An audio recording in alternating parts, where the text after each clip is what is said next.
Hey guys, it's Matt Wang from Sonic Scoop, and I'm very excited today to show you the new Knif Audio Knifonium plugin from Plugin Alliance. Now, the Knifonium is a hardware analog to monosynth that has 26 tubes in it, 2 oscillators, a 4th order ladder filter, and a ring modulator, among other features. Now, the Knifonium is a really hard to come by synth. It's very expensive, and they're made in small batches. But now, thanks to Plugin Alliance, we have access to the sound of this incredible sounding synth, all from the comfort of our own DAWs. The Plugin Alliance version of the Knifonium also comes with some really cool, unique features not even found on the hardware, such as Plugin Alliance effects like a digital delay, Moog EQ airband, reverb, flanger, blue chorus, a phaser, and it has this really unique spread feature, which I want to dive into later, as well as a panable arpeggiator, so you can play an arp and have it move around in a stereo space. So without further ado, let's dive right into what makes the Knifonium a really cool plugin that you might want to add to your production toolkit. So as we can see here in Ableton, we've got a new initialized Knifonium. Sounds like this. Let's go start with VCO1. And by default, our mixer is set. So we only have VCO1 up at 5. We can move it up or down and make it louder or quieter, or set it right around here. Just right. With VCO1, going over here to the top left section, we have an octave selector. Plugin Alliance has opted to use the organ stop terminology for this, or I guess the Knifonium has it, but 8 is kind of your initial note. That's the actual note you're playing. 4 sets it an octave up, 16 sets it an octave below. And if you keep going, it's another octave down, another octave down. From here, another octave up, another 2 octaves up. So I'll just leave it at 8 for now. We have coarse tune, and that's in semitones, and that allows us to tune the oscillator. So for instance, we could make it, I hit a C on my keyboard, and if I have my coarse tune up at 1, it's just playing a C sharp. That's really useful when you're playing with both oscillators. You can do some cool things. We'll talk about that a little later.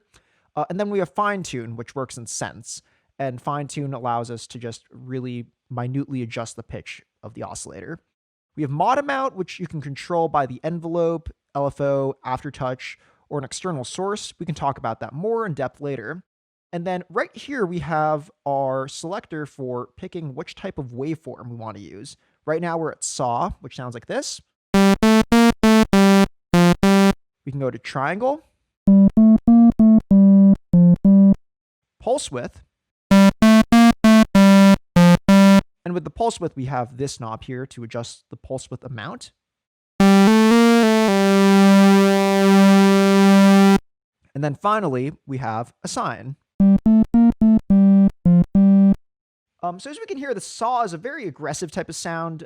Triangle is a very nice type of smooth sound with just a little bit of harmonic information at the top end.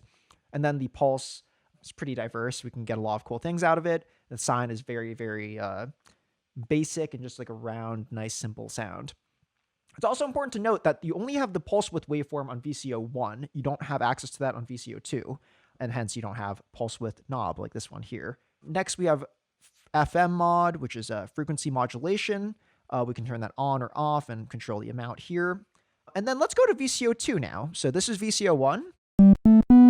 If I take it down, VCO2 in the mixer up here is on. So I'm going to move this octave knob down to 16. So we're playing an octave below. We have the same controls here: coarse tune, fine tune, mod amount, and then mod source here. So it's very much similar, the VCO1 and VCO2, in terms of the layout. So once you understand one, you understand the other, essentially. So over here, we have glide enabled for oscillators 1 and 2. So if I hit these both off, and we have VCO2 and VCO1 on, we're not going to hear any glide if I play 2 notes. It just transitions from one note to the next pretty quickly. But now, if I turn on oscillator 2's glide functionality, then we'll just hear oscillator 2 glide between the 2 notes.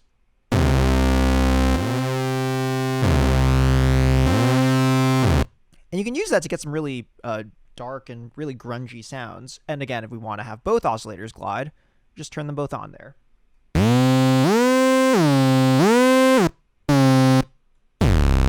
It can hear it glides every time. So if I only want the glide to happen when I have one note held down and then trigger another while still holding down the initial note, then I'll just set it to auto. And that way I can play a low note, go to a high note, and there's no glide.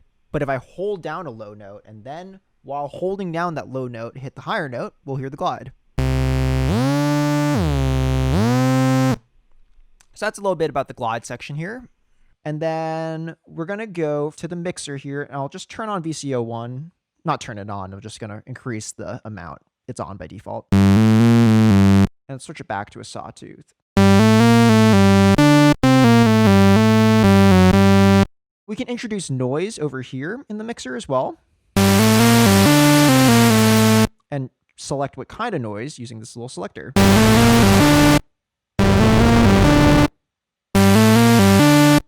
Lots of tonal variations right there.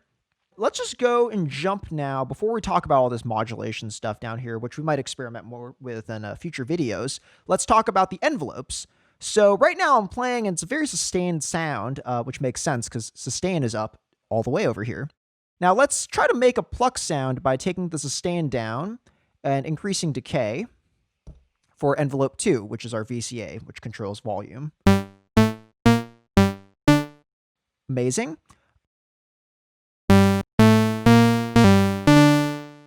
Fun sound there.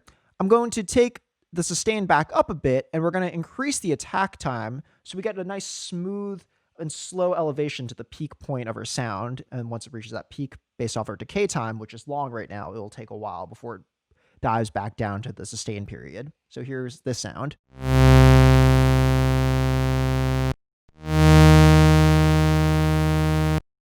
When I release the key, it's pretty immediate that there's no sound immediately after I release the note. So I'm just going to turn up the release now too. So I can play a note, release my finger from the key, and you still hear it as it trails off a little bit. Over here, you have access to velocity on or off, and that just controls how your velocity affects the volume of what you're playing. And then time times 5, which actually increases the amount of time it takes with attack, decay, or sustain by about 5 times. I'm going to turn it on and let's hear it. And now it should take a lot longer for this attack time to reach its full value.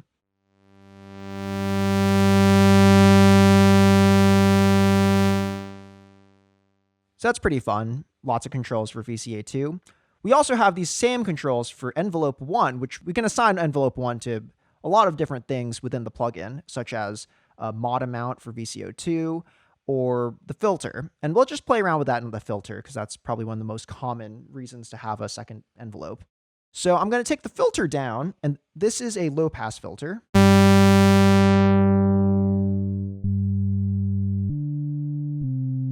Let's increase the volume a little to make up for the lack of frequencies up there.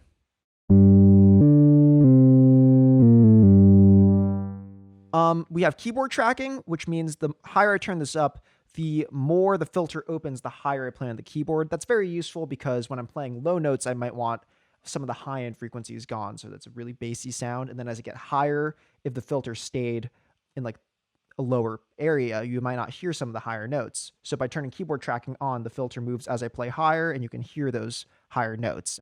You have access to resonance here, which just makes more of a resonant peak where the filter cutoff stops. Let's try playing with the resonance and hear how it sounds.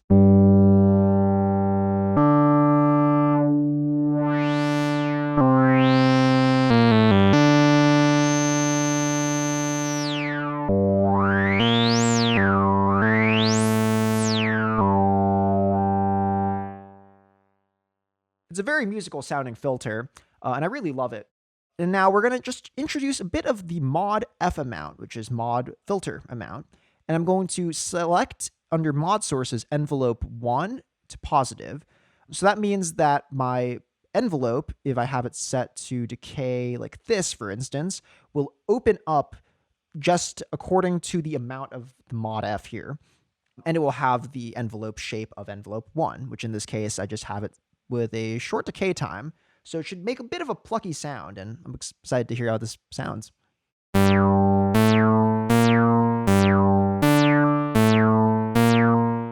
We can even add some attack, make it more of a pad.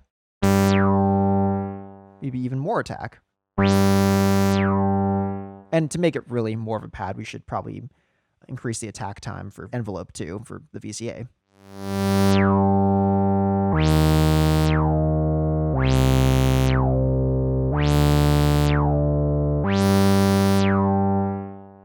Not much of a pad yet, as it is still a monophonic sound, and we'll dive more into pad making later. To play a pad, you typically don't just use one note. So we're going to go into the options section up here at the top, and we're going to increase the voice handling. So thanks to Plugin Alliance, we have access from 1 voice up to 8. So we could play up to 8 notes of a chord, for instance, or we could introduce unison as well, and we could stack up to 8 voices on one key and one note and really just widen the sound. We have access to TMT up here, which you can turn on or off, which stands for Tolerance Modeling Technology, which is a technology that Plugin Alliance and Brainworks have used. It really just adds a little bit of variation between each of the oscillator sounds and, I don't know, makes the whole thing come to life a bit more. So let's turn the voice count up to 4, and let's play multiple notes now.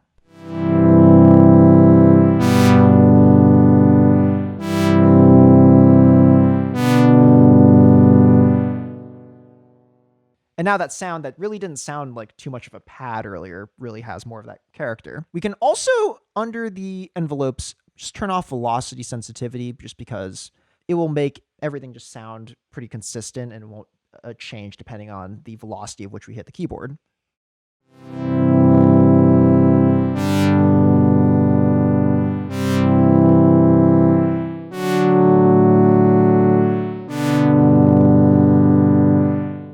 And before we talk about the ARP, I actually want to talk about the spread, which is in the oscillators, because the ARP has a lot of really cool features for panning. Under VCO1, you can see this spread control, and this isn't found on the actual hardware. Again, it's a thing that Plugin Alliance has introduced only to the plugin version of the Knifonium. So if I raise the spread up, we'll hear the oscillator spread out more in a stereo field. I'm going to take VCO2 off, and I'll make the attack time a little shorter too, so we can hear this. And this is VCO1 without any spread. And now full spread.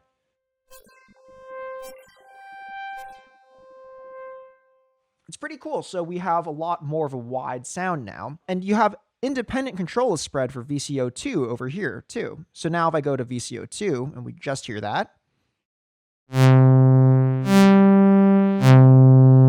And now we introduce spread.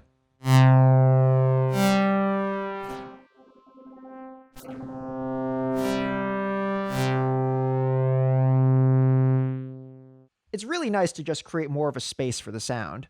And I'm going to keep the spread down on the bottom oscillator and full on VCO1.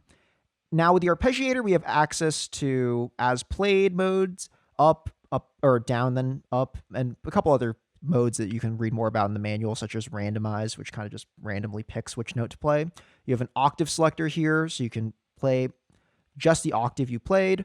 If I have +1, it will trigger all the notes that I played, plus all of them an octave up. +2 will do the same, but with 2 octaves higher. And I can actually disable all of them and just only play 2 octaves up, or just as played and 4 octaves up, for instance. So it's really cool that you have that control here. You have options for controlling the triggering of notes, which is really useful for glide, and then the clock. So if I turn on the arpeggiator now and just play a chord,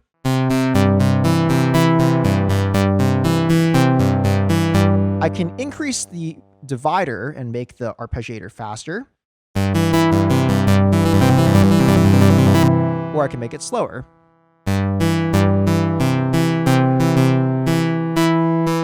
I can introduce some swing using this knob here.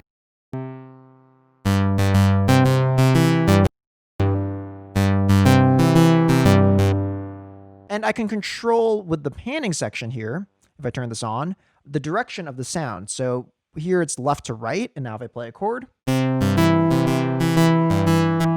the sound moves from left to right.